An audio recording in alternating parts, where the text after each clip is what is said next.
For 22 years, I have looked after the jewels that only come out for the greatest occasions, and I can tell you that a crown is heavier than it looks in more ways than one.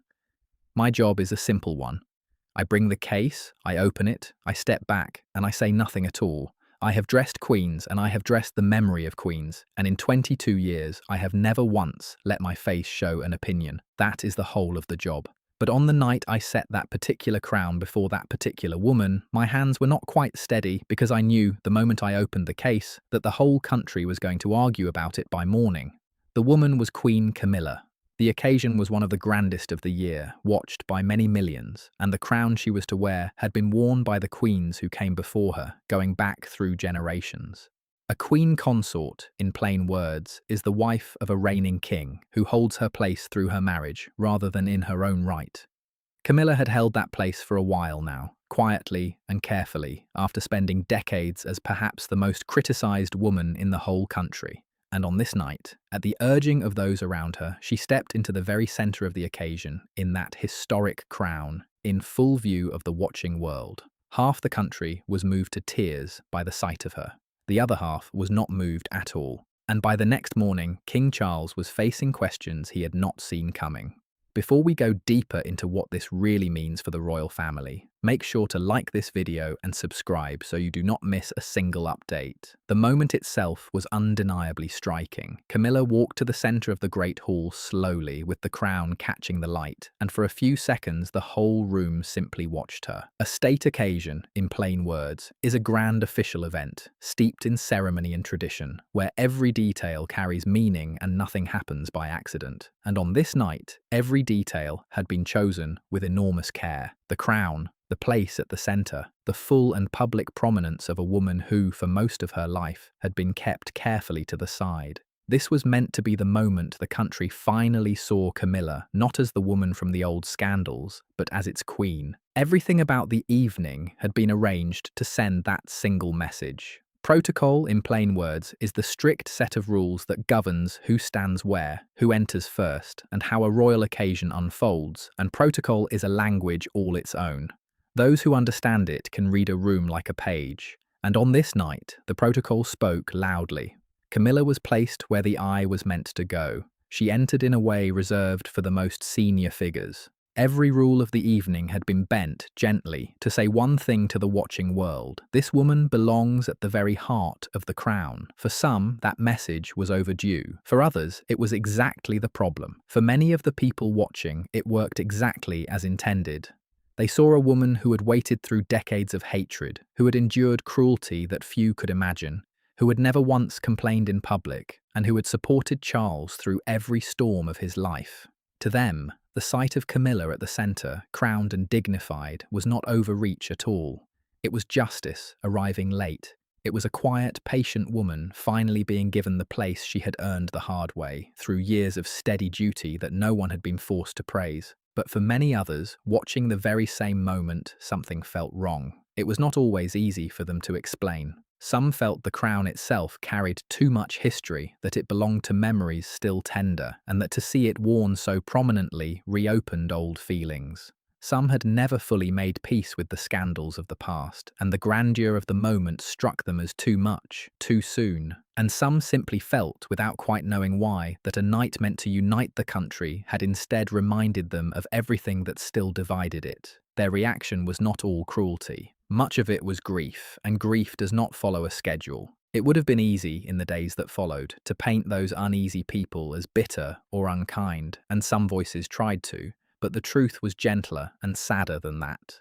Many of them were not attacking Camilla at all. They were mourning, they were remembering things and people the crown had once meant to them, and feeling the ache of watching the world move on. A symbol that thrilled one person could wound another, not because either was foolish, but because the same crown meant different things to different hearts. To insist that everyone should have felt the same way would have been to ask a whole country to forget its own memories on command. And no country ever does that, nor should it be asked to. The reaction split the great hall itself, quietly, even as everyone kept their composure. Camilla walked to the centre and held her head high as she had been asked to. Charles watched his wife and felt a fierce, protective pride. A senior guest nearby smiled warmly. genuinely moved.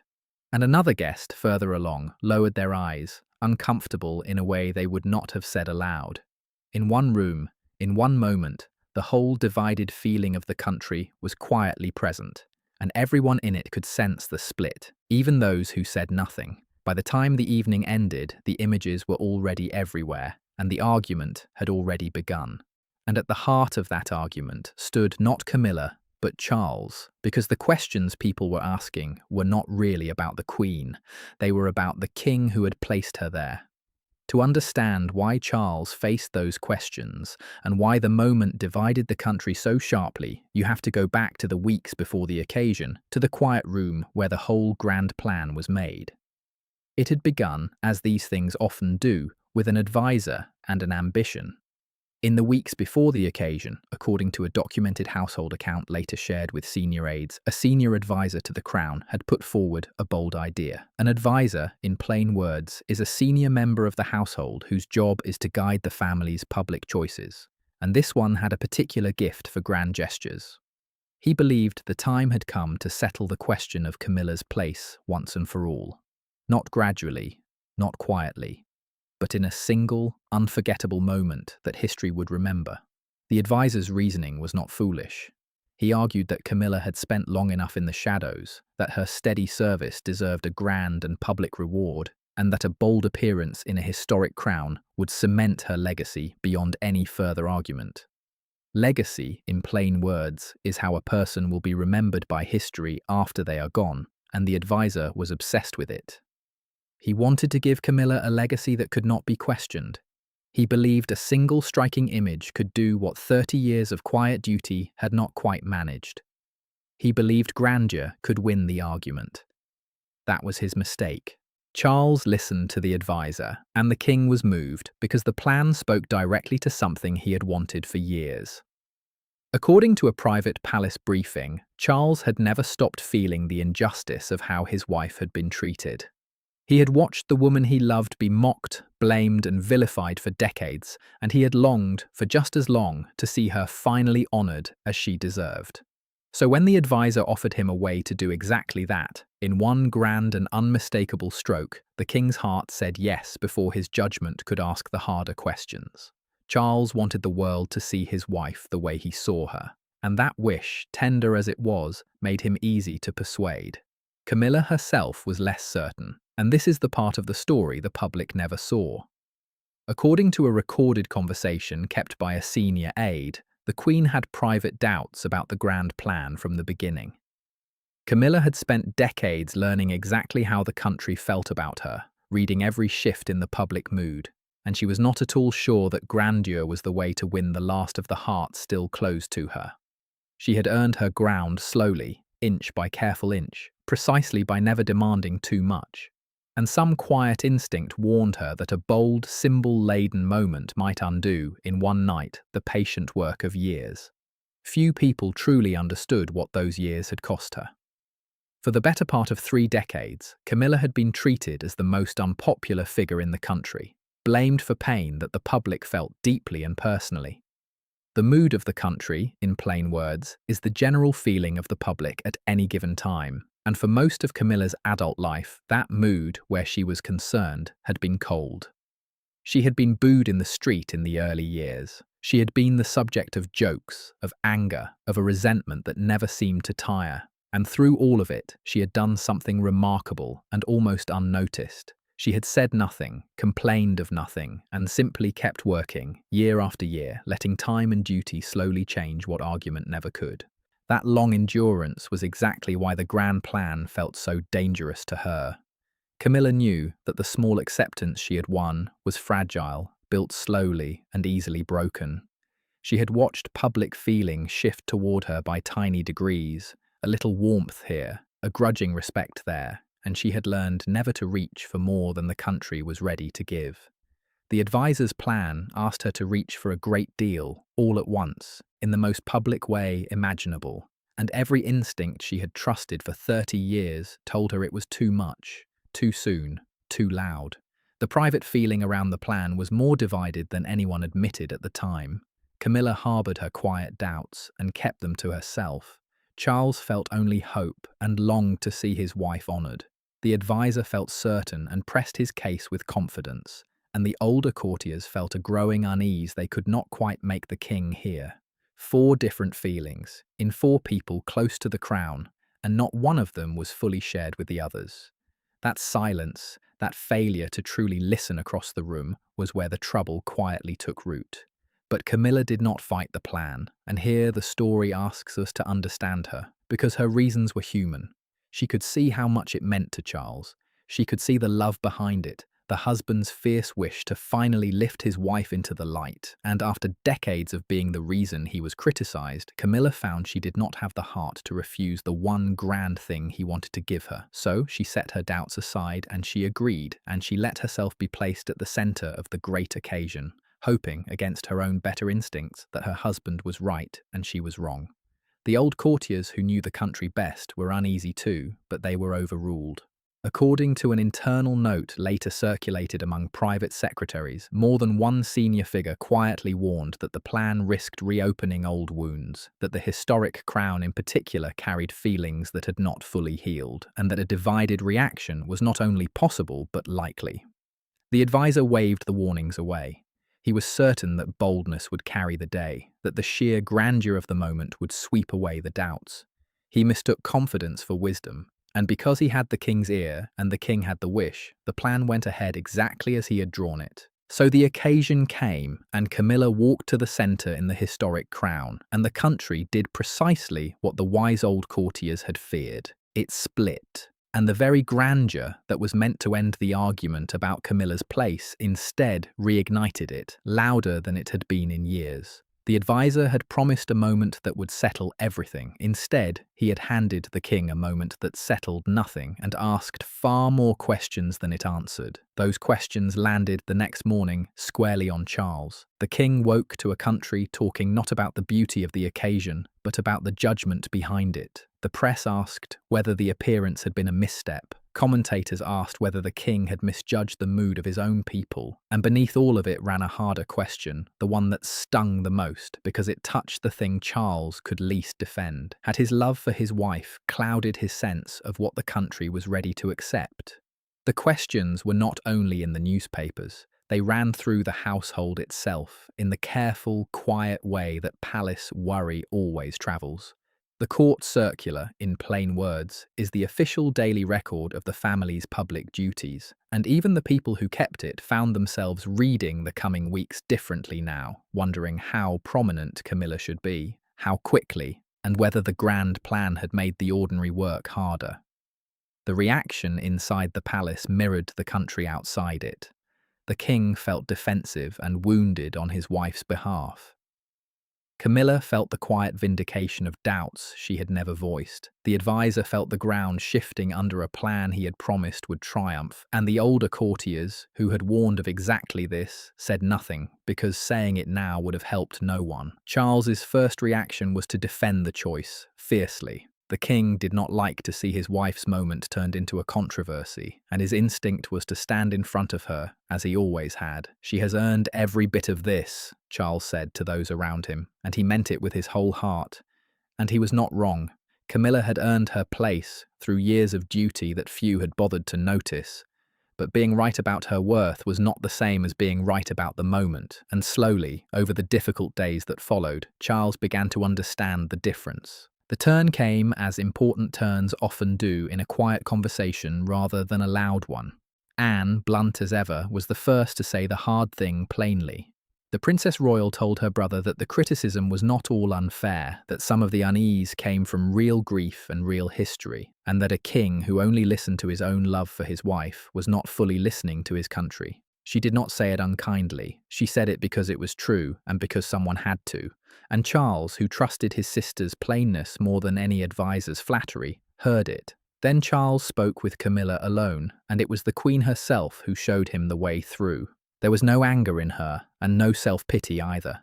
Camilla told her husband, gently, that she had felt the doubt all along and that she should have trusted it. She told him that she did not need the grand crown or the central place, that she had never needed them, and that the criticism did not wound her the way he feared because she understood it. She had spent 30 years understanding it, and then she said the thing that stayed with Charles long after.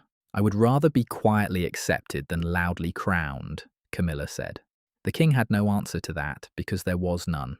His wife, the woman he had spent decades trying to lift into the light, had just told him that she had never wanted the spotlight he kept fighting to give her.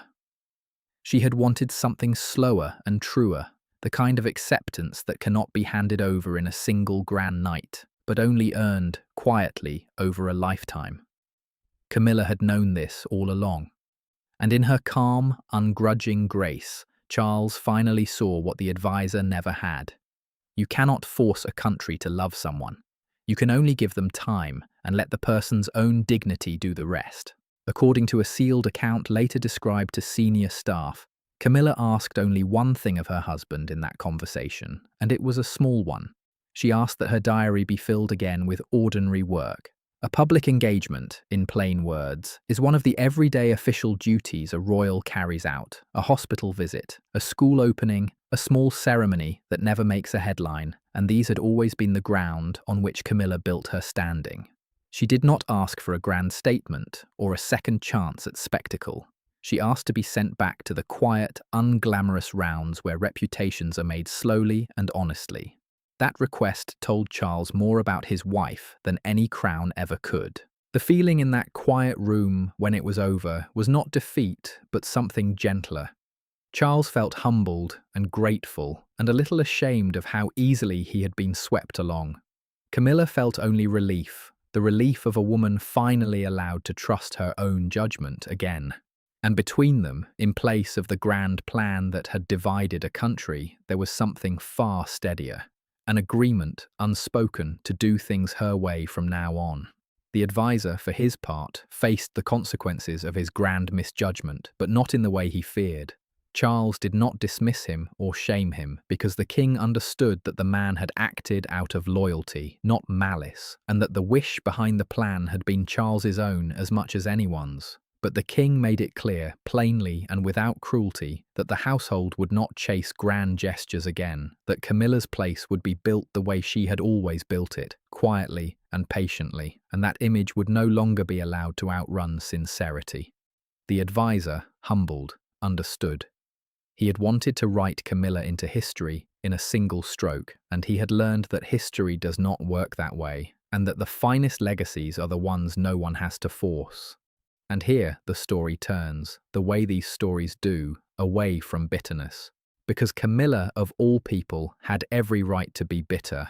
She had been placed against her own instincts into a moment that exposed her to a fresh wave of the criticism she had endured for decades, and she could have blamed the advisor or the plan or the unforgiving half of the country that would not soften toward her. She did none of it. Camilla asked for no one to be punished, no critic to be answered, no headline to be corrected. She asked only to be allowed to go back to the quiet, patient work that had won her what acceptance she had.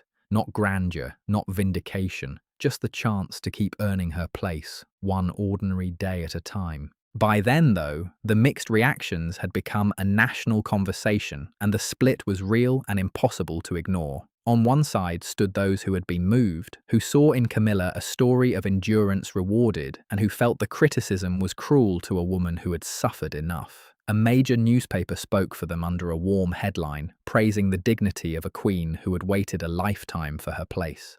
On the other side stood those who had felt the unease, and another paper spoke for them too, under a colder headline. "The crown that divided Britain," it read.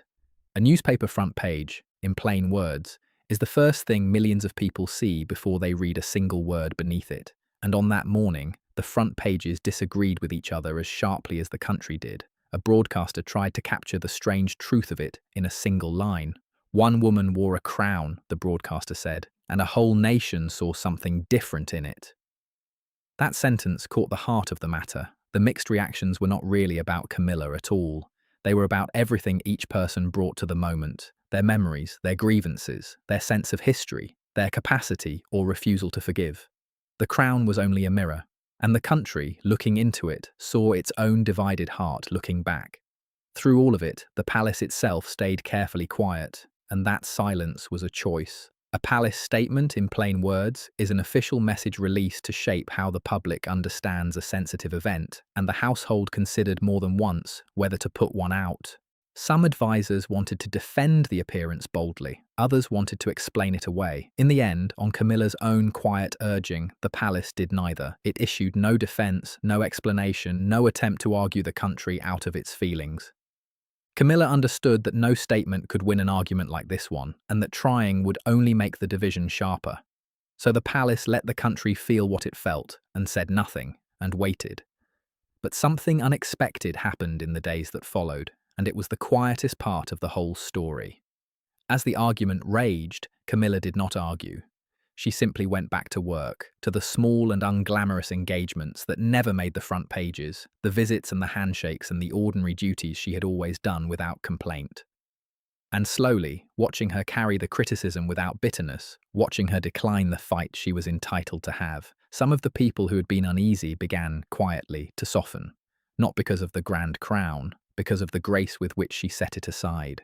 When the noise finally settled, the lesson remained, though no statement ever spelled it out. The grand plan was quietly abandoned. There were no more attempts to win the country in a single stroke. Charles learned that loving someone is not the same as knowing what is best for them in the eyes of the world, and that the wisest thing a king can do is sometimes to listen to the doubts of the very person he is trying to protect. The advisor learned that grandeur is not the same as greatness. And Camilla, who had known all of this from the start, simply carried on, exactly as she always had, letting time do the slow work that spectacle never could. There was a quiet fairness in how it all came out too that was worth noticing. The half of the country that had been moved was not wrong to be moved, for Camilla's endurance was real and her service genuine. And the half that had felt uneasy was not wrong to feel it either, for their grief and their history were real as well, and no one had the right to command them out of it. Both sides had held a piece of the truth. That was the strange gift buried inside the mixed reactions. They were not a failure of the country to agree. They were an honest picture of a nation still working slowly through feelings too old and too deep to be settled in a single night. That was the truth the whole affair was built on.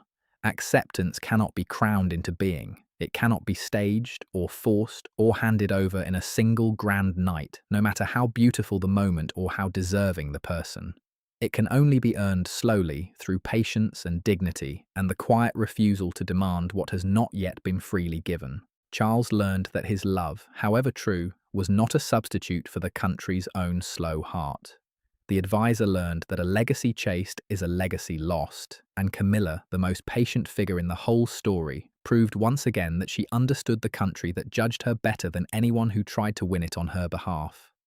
Charles faced fresh questions that season, and the honest truth is that the questions were fair ones. Camilla's public appearance did draw mixed reactions, and the mix was real, and it would not have been right to pretend otherwise. But in the end, the divided moment gave way to something quieter and more hopeful than the grand plan had ever promised. A woman who had been handed a crown chose instead to be worthy of one in the only way that ever truly counts, not by demanding the country's love, but by patiently, gracefully, and without a word of complaint, continuing to earn it. And that, far more than any crown, was the answer to every question the king had been asked. Thanks for watching. If this story moved you, please do not forget to like and subscribe, and we will see you in the next one.